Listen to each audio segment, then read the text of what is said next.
Hello, welcome everyone to the Wise Woman Summit. My name is Kaylee Isaacs. I'm the producer of this event and the founder of the Awake Network, and I'm honored to be here today with LaDonna Brave Bull Allard. She's an enrolled member of the Standing Rock Sioux tribe, an historian and a genealogist.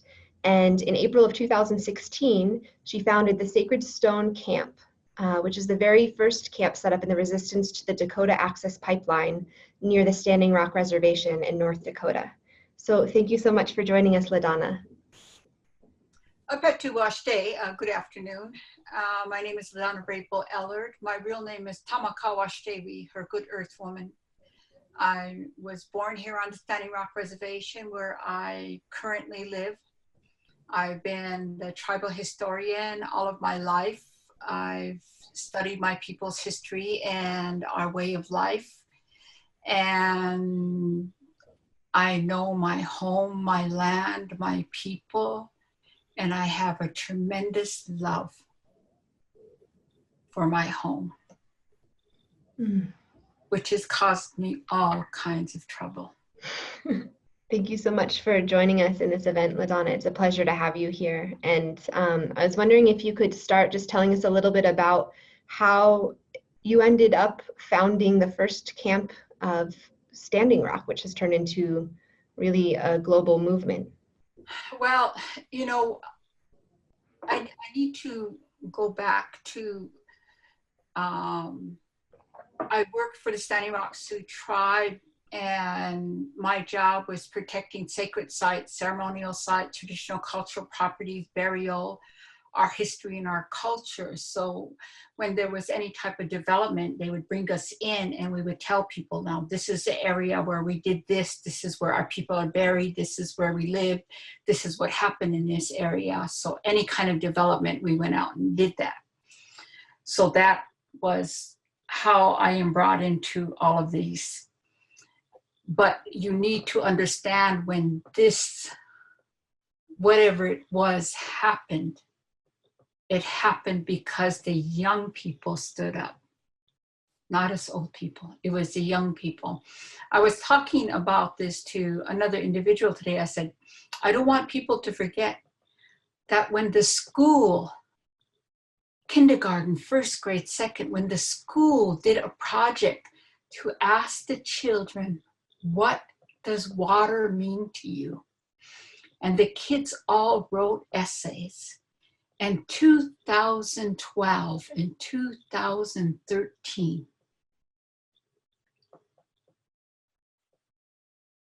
and we published those essays. And 2014, Dakota Access came to us and said they wanted to put this pipeline in. And the grandpa said, what would you do when your granddaughter walked up to you and said, Grandpa, what are you going to do? Grandpa, are you going to stand up for the water? That's where this started. Don't forget, it came from the mouth of children. We had no choice. So, when something as powerful as that, we had no choice. So by the time 2014, when they came to us, the children had already started this letter writing campaign. And then they started doing these little commercials. And I don't know if anybody can go back and see 5-year-olds with little signs standing on the street saying, save the water. It wasn't this grandiose thing. It was the kids. Then when that bill came and we said no, then it was the teenagers who said, we're going to run for the water. And they started running. I don't want the world to ever forget Bobby Jean Three Legs when she gathered all the kids to run. It is not about us. It's about these kids. The power of these children and the power of their voice. Everybody asked, how did you guys do this? We didn't. We followed the youth. And so I want to remind people that's where it came from.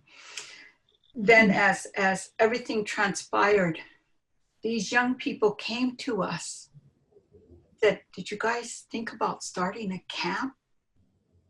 No. And at the end of the meeting, you know, Joy Brown, Joseph White Eyes, Jocelyn Charger, Riaka Eagleman, they came, they said, you know, we want to help you. And at the end, I said, well, I have land. This pipeline's in my backyard. You can use my land. I had no intention of starting a camp. I had no idea I am an activist. I was trying to help. So on that cold, cold day, my daughter and a bunch of these young people set up these teepees. Joy Brown was the first one to stay overnight in a cold teepee with no wood. And the community came and brought coffee and food. The second day, all of these young people came and stood with her. By the end of the week, the people in the community came and camped with her. And it just grew. There was no plans, there was no ideas, there was no people sitting down saying, this is how we're going to do it. The people just came. I don't know how or why this happened, but I do know that we had something that nobody else in the whole world had. We had prayer, we had ceremony, and we had the young people's voice.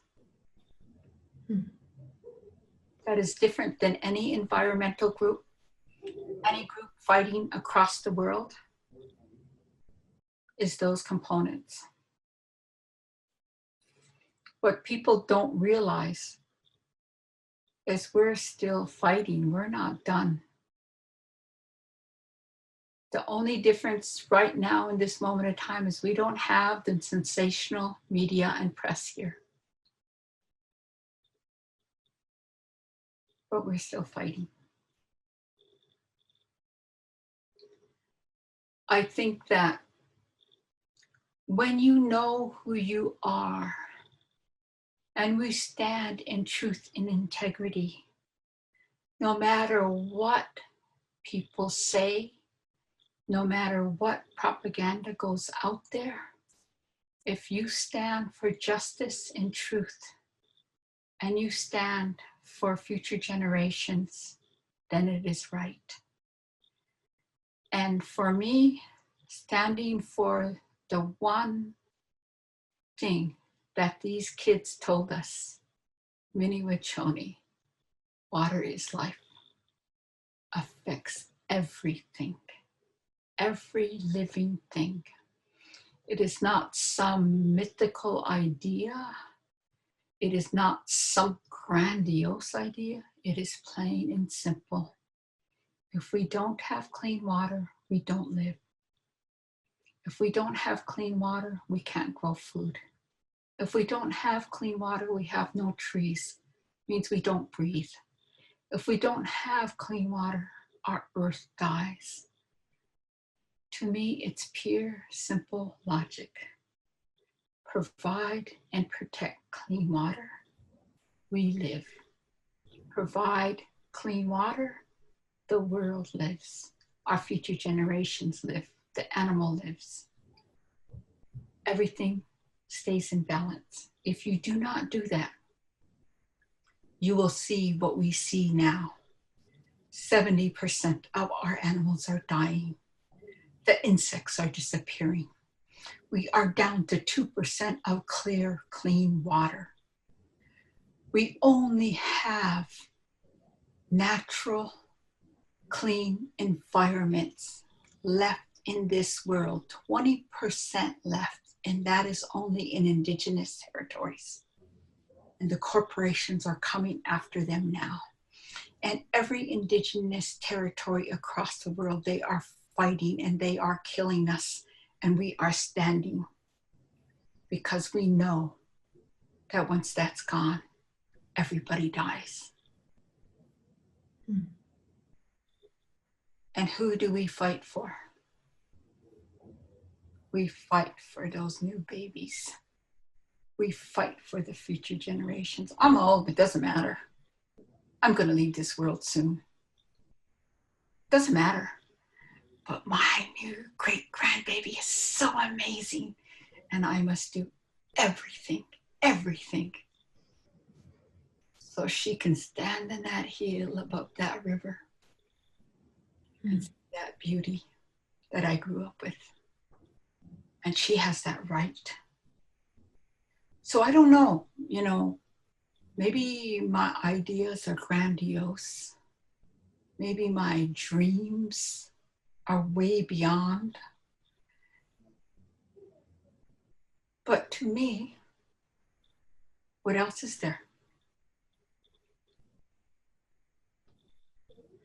Could you imagine my great-granddaughter saying, at least my grandma fought for me?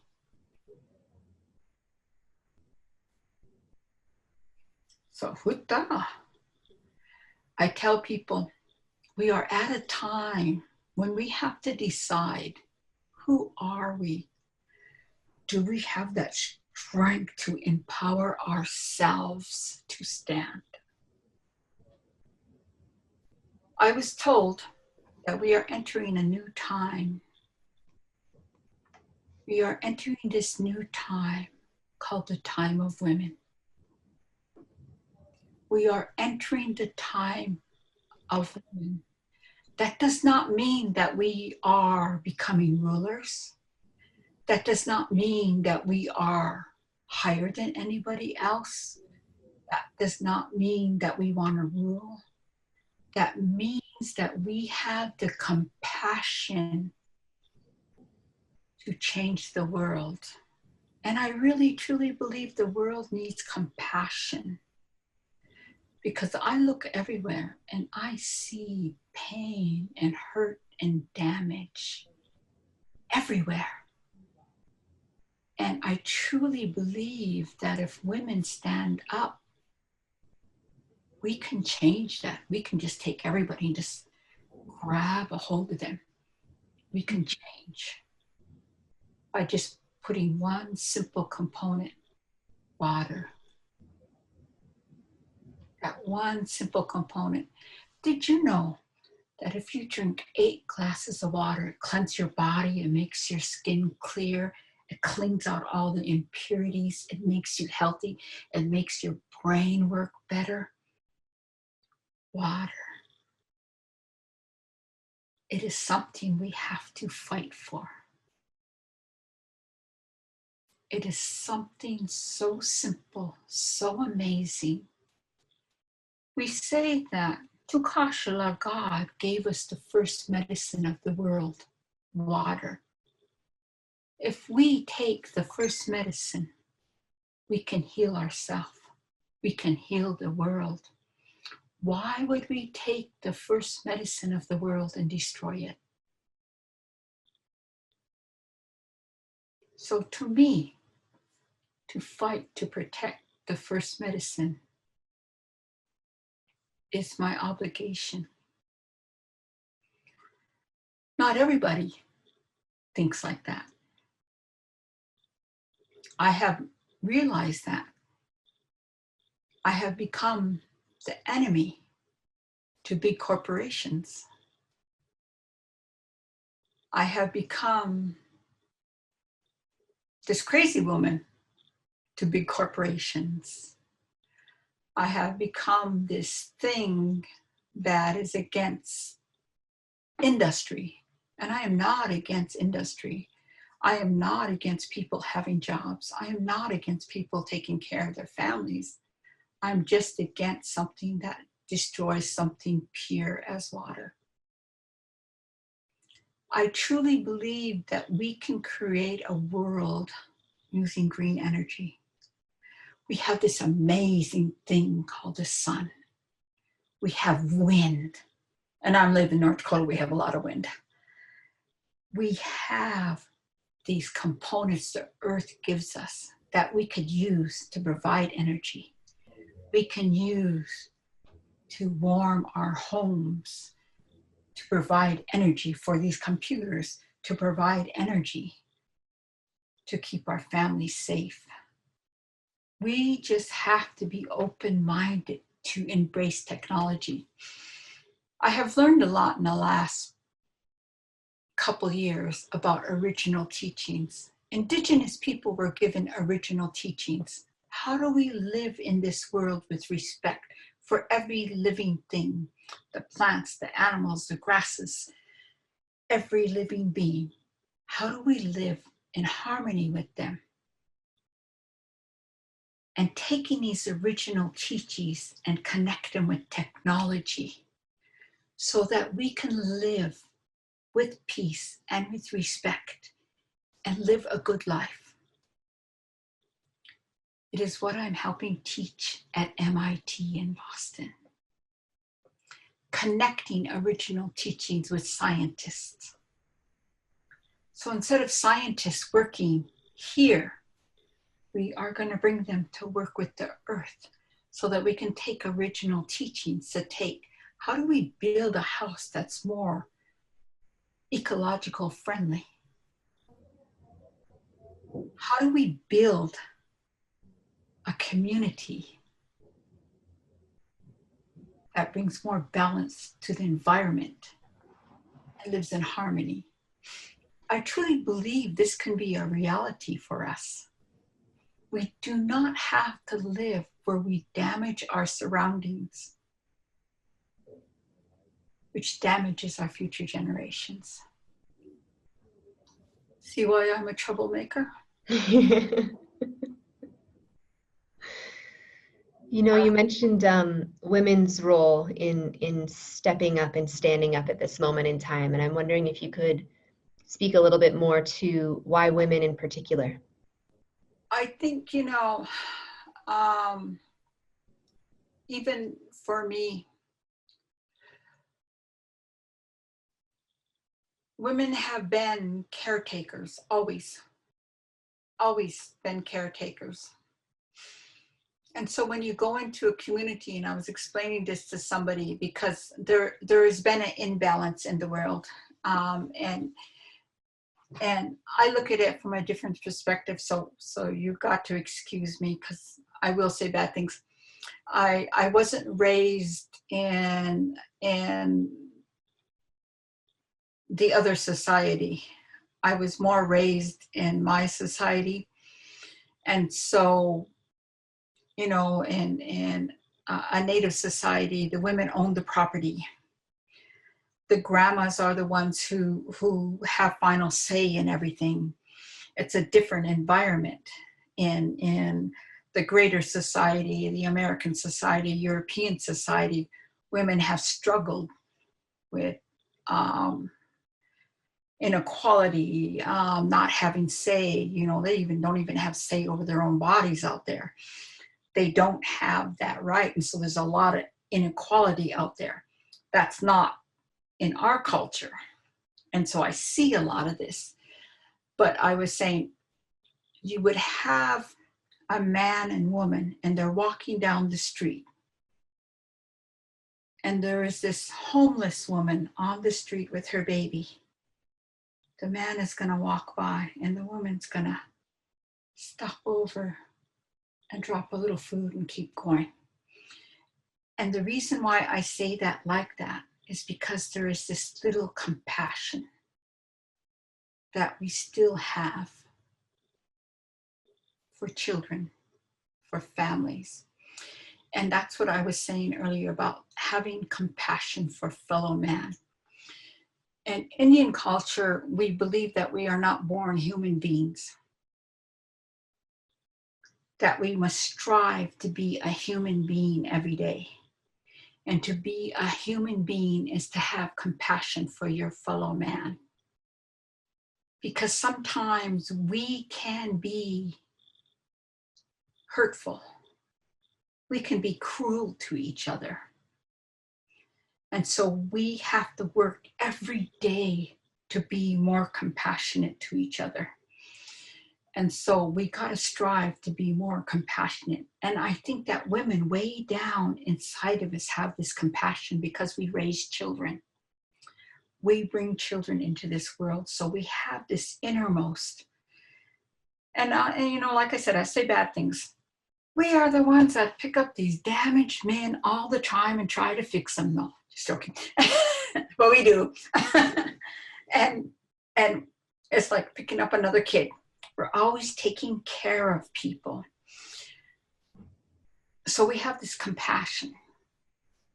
Now, how do we take those components we already have inside of us and use them for our communities, for the earth, for our surroundings? I want to get away from a system where it's about money and get to a system where it's about people. And I've been doing some questionnaires here the last few days. They're not good questionnaires. I've been asking people questions. Explain to me. I don't understand political parties. Explain to me what a political party is. Explain to me the definition of Democrat, Republican, Independent. And so far, 3 days of asking this, nobody could tell me a clear definition. And you guys don't know? Because I don't understand American political parties. And then I thought, they really don't know. How do people function if they don't really know what they stand for? So then I started asking, who are you?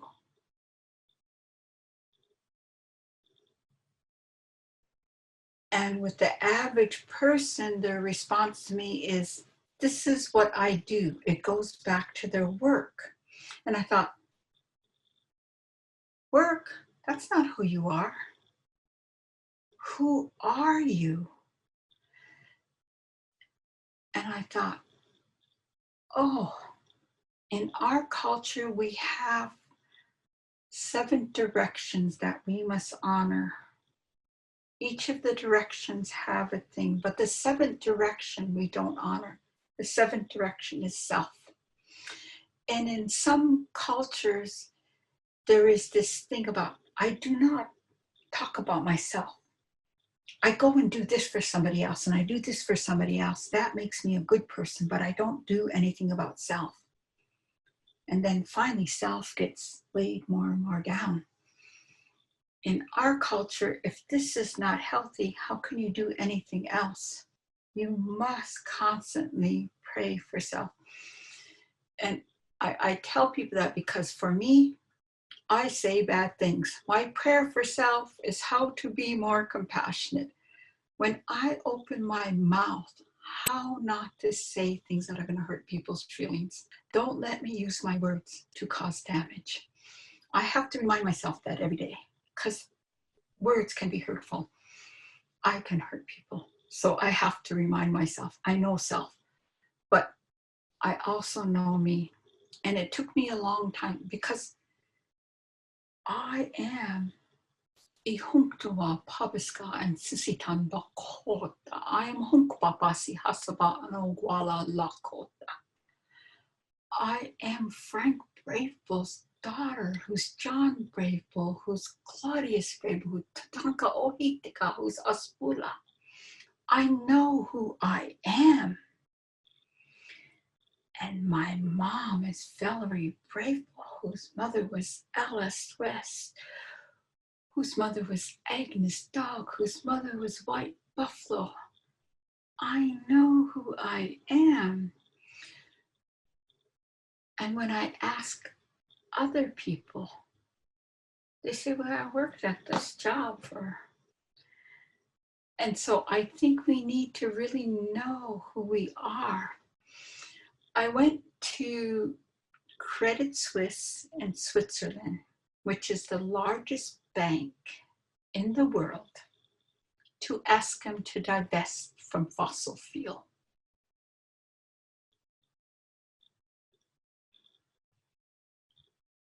And when we got done, we walked out. I think we're on our way to Parliament next. And they said, how do you do that? And I said, how do we do what? How do you walk into a room with the richest men and make them all sweat, shake, and turn red? And I said, well, I didn't mean to. We didn't say anything bad.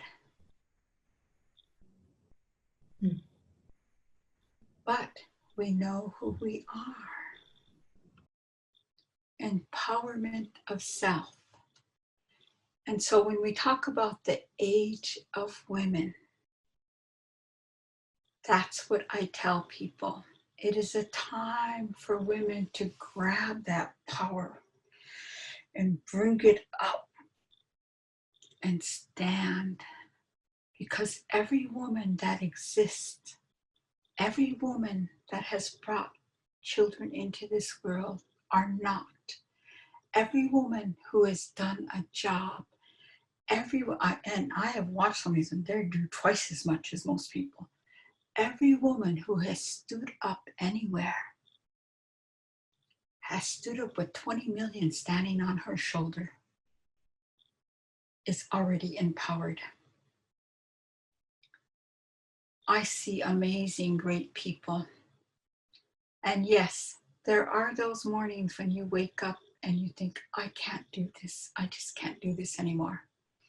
And one of the things that I found out is women have to support each other. So on that morning when I just can't pull a case, from the top of Mauna Kea calls me and says, we got this. Yes, we got this. And Frida up at Unitown, we got this. And Claudia there at New York, we got this. And I found out that if we support each other, we got this. Because the only thing that we have is compassion. Because we want a better world. Empowerment of women and changing the world, we can do this. And how do we do this? We have to honor that seventh direction. We have to honor self. We have to understand that we are more than just a job we do. And for me, I may have had the misfortune of only having one daughter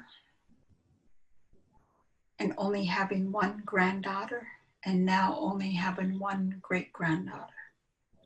But they are going to be the most amazing, strongest warriors that ever walked this earth, because I am not raising anybody who is not. And my daughter, when she stood at the camp, and she said, Mom, what do you want me to do? I said, one, I don't think you should be here. I don't want you hurt. But if you're going to be here, you be crazy horse. And she said, what does that mean, Mom? Never stand still, duck and dive, and watch them always. And I watched her and I was so proud of her. And I'm still very proud of her. My granddaughter, at the age of 17, gathered all her brothers and made sure they went to school, cooked for them, took on the responsibility so her mother could be out there. And I'm very proud of her. It has been a wild ride that we didn't ask for. But I think through this whole process, it made us stronger. And I think we've only just begun. And I think when I leave this world, the angel baby, my great-granddaughter, will be standing here. I gave her the name Oyate Luta.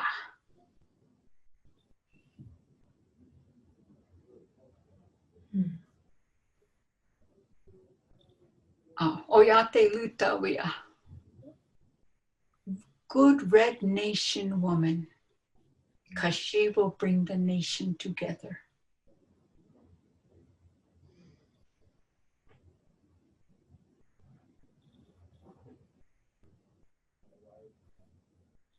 Because it's the way it's supposed to be. I truly believe that even as all of this happened, it was supposed to happen the way it was. That when I stood on that hill, my great-great-grandfather Tatanka Ohitika stood on that same hill when they did the ceremonies there. And they said, keep the land sacred. When my grandfather stood on that hill, when my father stood on the hill, when they watched him take out all the trees, when they flooded our homes, and when I stood on that hill, and when my daughter stood on that hill, we are still here. I think that to the whole process, you know, we go through a range of motion, and sometimes I wonder, what did I ever do? I have only lived in my own home. I've only been born in my own land. I am indigenous to this land. My grandfathers, grandfathers, grandfathers, grandfathers have always been here. I can tell you the history of my home for 10,000 years. And the only reason why I can tell you only 10,000 years, because it was a great sea before that. What did I ever do to anyone for them to come and attack us? I have only lived in my own home, in my own land, among my own people. I have never been an aggressor. I have always been a defender, and I will defend until the day I die. And that's what people probably don't understand. Because I had said to them, as I will say to everybody, my hand has always been out in friendship. My hand has always been help and welcome. I have always offered anybody coffee and food. If you need a place to sleep, my home is open. I would never turn anybody away. But I will die defending my home. But I would never hurt anyone.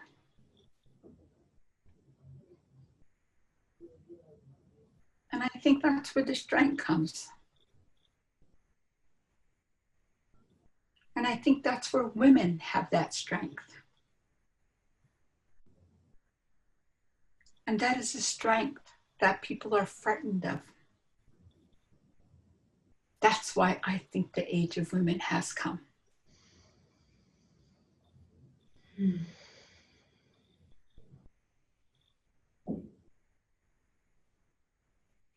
So, these people who call themselves water protectors, you see that little skinny girl in Congress now? That little water protector? Well, I don't care what people call her. I will support her until the day she dies, because she is strength. She has integrity. And anybody who can handle a winter at the camps has integrity.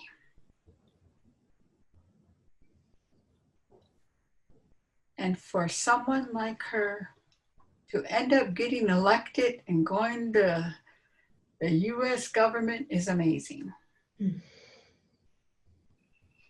Right now, I have been visiting all over, and quietly, these people who came to camp are changing the world.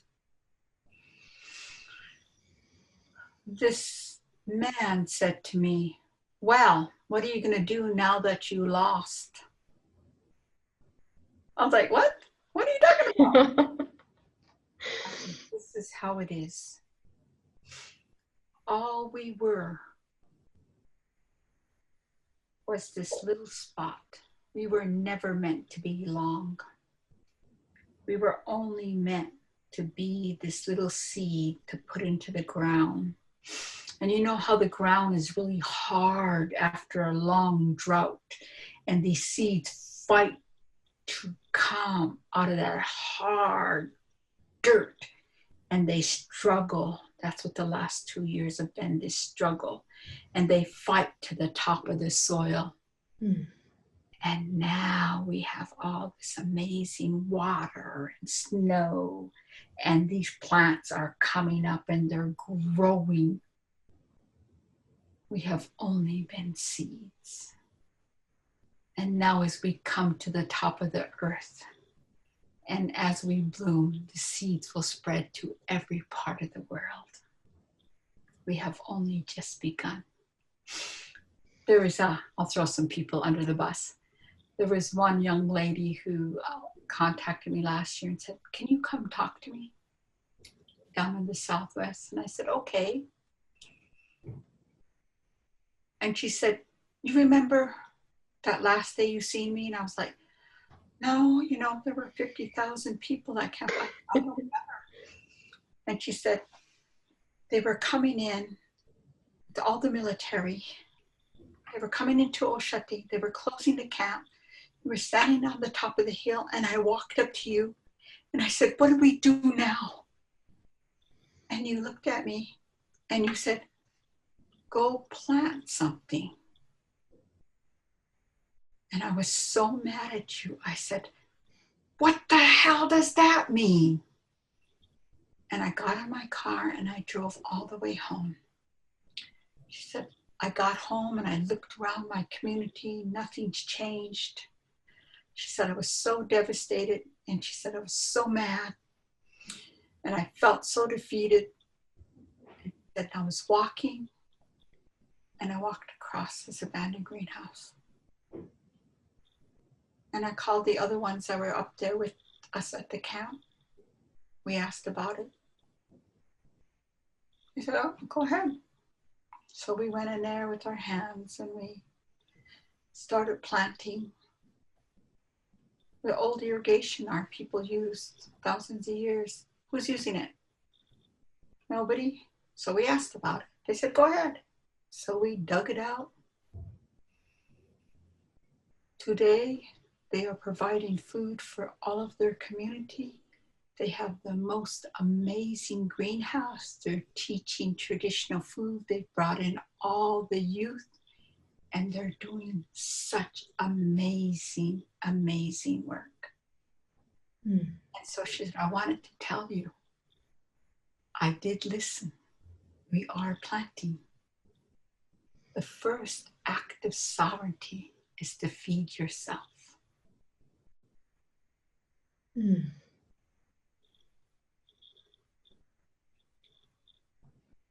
If anybody thinks this is over, it is not. It has only just begun. So in Cannonball, North Dakota, where the camps were, what has happened?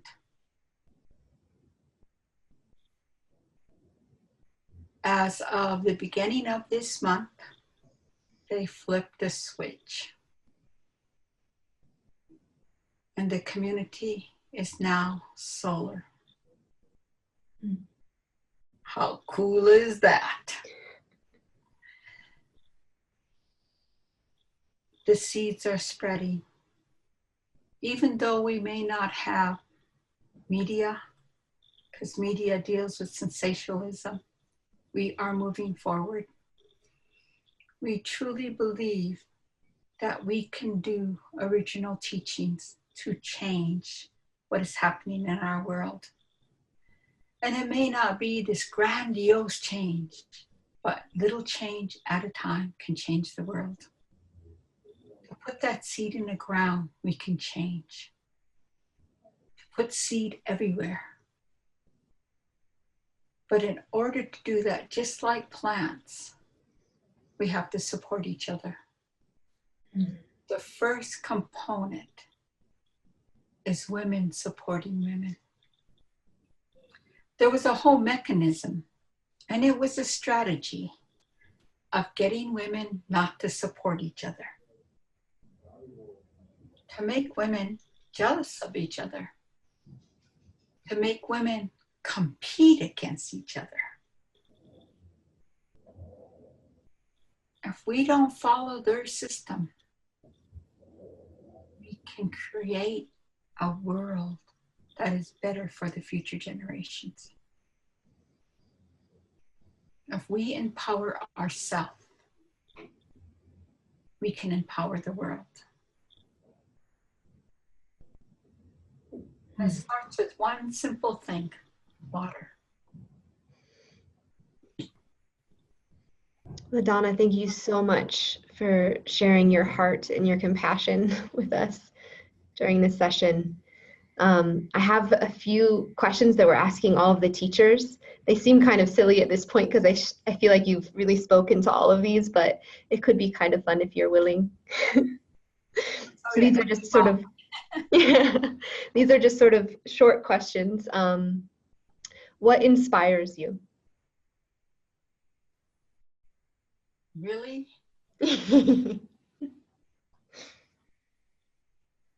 My grandmother.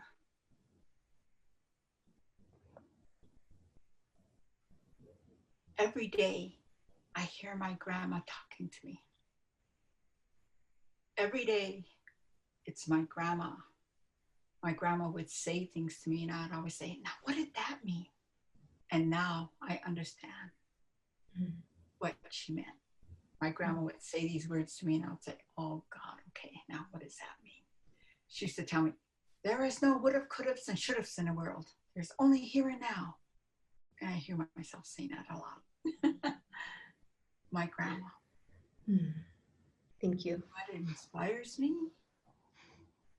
My daughter and my granddaughter.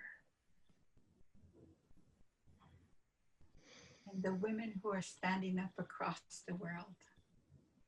Their strength and their integrity. And there are thousands of them. We do not stand alone. What breaks your heart?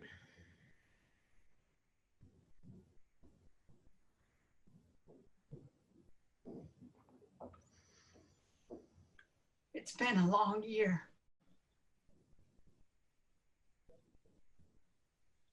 I lost my husband. My husband died last year. We've only been married a short time, 34 years. It was my strength, my compassion, my balance. He supported anything I did. And I always knew he had my back. How does your inspiration and your heartbreak come into the way that you choose to live your life? I don't know anything but my culture, my spirituality. I don't know how to live any other way. I don't know how to live without the land and the water.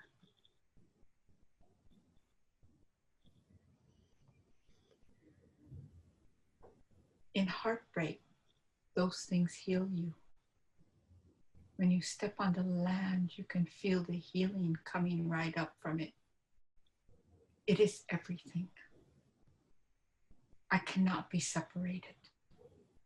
I tell people, the roots go right out of my feet, right down into the earth. I cannot be separated. It heals me. If you had to describe what kind of woman you are in 3 words, what 3 words would you choose? Big mouth crazy. Thank Thank you so much, LaDonna. It's really been a pleasure. Before we end, is there anything else that you'd like to say? If you believe in something, stand up.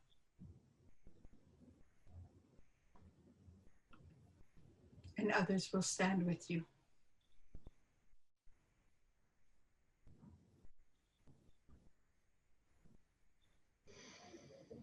Thank you. And also, just for anyone watching, it sounds like you're continuing to do some incredible work. Is there a website or any way that people could stay in touch with you and see how they could help support or stand up with you? So we do have Sacred Stone Facebook page, Sacred Stone Camp Facebook page. We have Sacred Stone Village Facebook page. Sacred Stone Village is primarily for green energy. Sacred Stone Camp is for the news on fossil fuel. We do have the divestment. We are pushing forward with divestment against fossil fuel. We have sacredstone.org, which is a website. And I'll have to get Tina to put all the rest of the stuff down. Yeah, we'll make sure to put links to some of those resources for folks on this page below the video to make it easy so they can check it out. I will have Tina do that for me. Okay. Thank you so much, LaDonna.